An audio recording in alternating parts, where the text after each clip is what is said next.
afternoon, everybody. It's April 10th, 2026.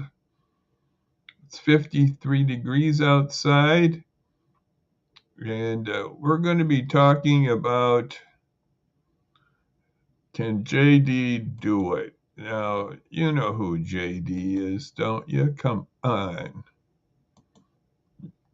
Yeah, there's only one JD, I guess. There's only one JR. No, there's one. Well, we're talking about the vice president and his role now as a peace negotiator. I'm not going to call him a peacemaker because that's what the Pakistanis are trying to do. He's a peace negotiator. And JD Vance. So what's going to be happening this week? Well, this weekend. Well, it's in Pakistan, which is right there by Iran, and Pakistan's going to be the mediator between the United States and Iran. And I think JD is already there, and I think the Iranians are already there. So there's going to be pretty high level negotiations.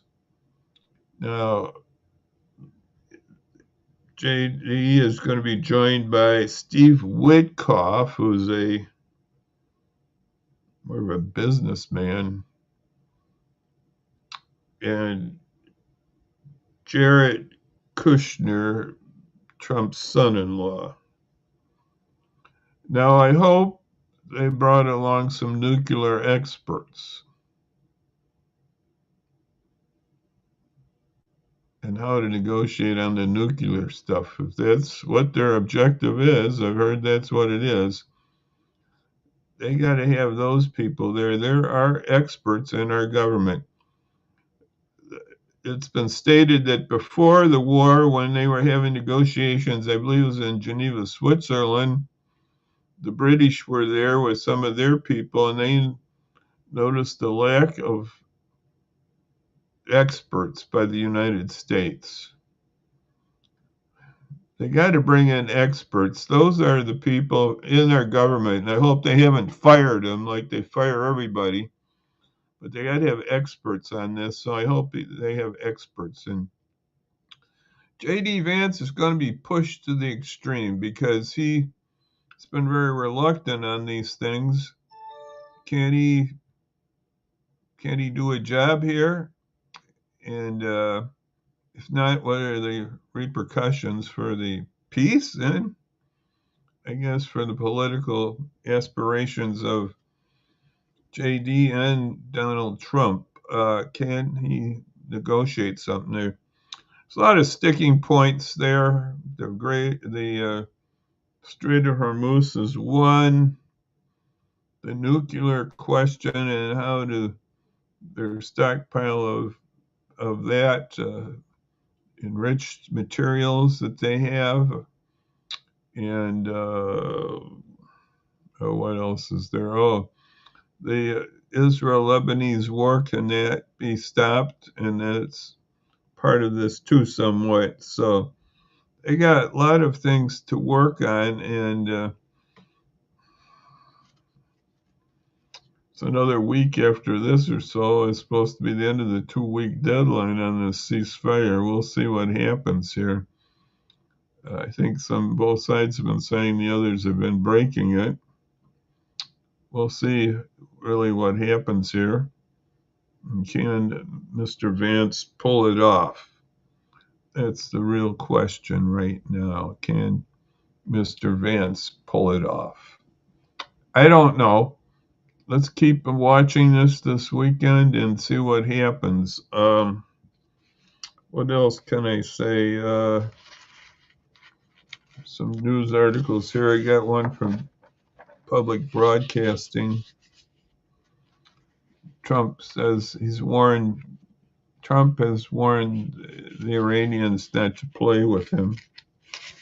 Well, I don't know, but it's going to be a tall order for Mr. Vance, who doesn't have much foreign experience and on these type of things. He's getting more, but let's put it this way: they better have some good people around them, not novices. It took a little while for for the Obama administration to negotiate a treaty with Iran. Oh, Trump makes mockery of it, but how many countries were also with it? China, Russia. I forgot. I think there was 10 countries, and they were all buying into it too. So I don't. Mr. Trump tore it up, and this is what we get. We get the Strait of Hormuz closed. We get the nuclear problem, maybe even worse. Humanitarian things of just horrible, killing thousands of people, maybe a couple thousand in Iran, and more than that in Lebanon. So this has been a somewhat of a disaster so far, and you just can't bomb your way to bringing what you objective. If it's a good objective, and the Pope has talked about of having peace here, and we got to have peace, and so we got to think about JD in the next days here and see what can happen here. Another thing I wanted to just bring up briefly again, I did follow through on my commitment to tell our senators and our representatives about impeachment. I think that is a way to handle these things. And I think I'm going to put this at the bottom. I'm going to change this. I think impeachment could be a valid solution here. That would help the Republicans too, actually, because I think Trump's been acting erratically, and I think this would help our country all the way around with Trump impeachment. Now, you might argue that some would. I know they would. So, but I think that is a proper way to handle that. So call your senators or write them. I did online writing to my Congressman Foster and my two senators, Durbin and Duckworth, about that. And I basically said, this is how I feel about it. I put, it's obvious that the president is a madman and not fit for office. That's how I believe that. And I haven't seen I haven't seen really any stability in the man. And when he puts out those tweets, I can show you those again, but I guess I don't know if I will. The Easter and Tuesday's tweets about just demolishing or removing the civilization of Iran. It's a war crime to talk like that. That harshness there. So I think the impeachment is the way to go, and I think it'll happen. I think it'd be better if it happened before the midterms, but I'm sure it's going to, in all probability, happen after the midterms. But I think the time is now, and it's important. So next week we're going to be talking about Lebanon in midweek. I hope to talk more about other issues here in the Middle East. And in a week from now or so, we're going to talk with the mayor of Aurora on his plans, his state of the city, I should say. So we got several things coming up here, and we want you to be with me and listen and keep informed and just tell me what your thoughts are. So for right now, we're just going to say bye bye now. We're going to say see you then on Monday. We're going to say see you then on Monday.